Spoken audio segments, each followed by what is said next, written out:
अब तक सिंगल कैसे? जो जब तक है तब तक है।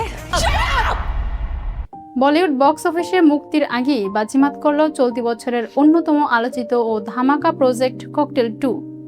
2012 সালের সুপারহিট রোমান্টিক ড্রামা ককটেলের সিকোয়েন্স হিসেবে নির্মিত এই সিনেমাটি থিয়েটারে আসার আগেই বড় ধরনের ব্যবসায়িক সাফল্যের মুখ দেখেছে।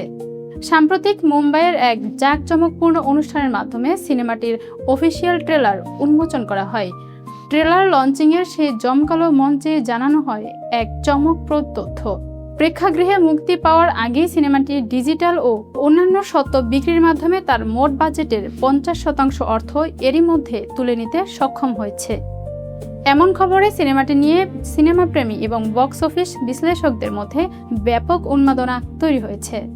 বলিউড ভিত্তিক বিভিন্ন গণমাধ্যমের সূত্রে জানা গেছে, ককটেল 2 বর্তমান সময়ের সবচেয়ে বড় বাজেটের রোমান্টিক সিনেমাগুলোর তালিকায় ওপরের দিকে জায়গা করে নিয়েছে।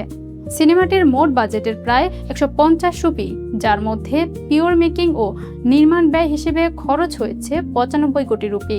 সিনেমার মূল আকর্ষণ এর কাস্টিং লাইনে রাখা হয়েছে বড় চমক। Bollywood chocolate boy Shahid Kapoor, Glamour queen কৃতি সেনন এবং ন্যাশনাল ক্রাশ রাশমিকা মান্দানার পারিশ্রমিক বাবদ ব্যয় করা হয়েছে 35 কোটি রুপি। এছাড়া 20 কোটি রুপি বরাদ্দ রাখা হয়েছে সিনেমার প্রচার ও বিজ্ঞাপনের জন্য।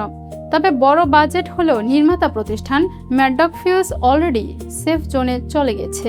সিনেমাটির ওটিটি বা ডিজিটাল স্ট্রিমিং প্ল্যাটফর্ম, টেলিভিশন সত্ত্ব এবং মিউজিক রাইটস বিক্রির মাধ্যমে মুক্তির আগেই পকেটে পড়েছে প্রায় 75 কোটি রুপি।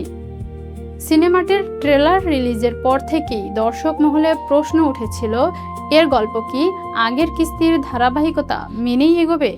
এই বিষয়ে স্পষ্ট বার্তা দিয়েছেন পরিচালক হোমি আদাজানিয়া। তিনি জানান, আগের ককটেল সিনেমার কাহিনীর সঙ্গে এই সিকুয়েলের গল্পের কোনো সরাসরি মিল বা সংযোগ নেই। মূলত আজকের তরুণ প্রজন্মের প্রেম, ভালোবাসা এবং সম্পর্কের জটিলতাকে একটি সতেজ ও সম্পূর্ণ নতুন দৃষ্টিভঙ্গি থেকে পর্দায় আনা হয়েছে। তরুণ জৈন এবং লাভ রঞ্জনের যৌথভাবে লেখা এই সিনেমার গল্প ও চিত্রনাট্য দর্শকদের দারুণ এক রোলার কোস্টার রাইড উপহার দেবে বলে নির্মাতাদের বিশ্বাস।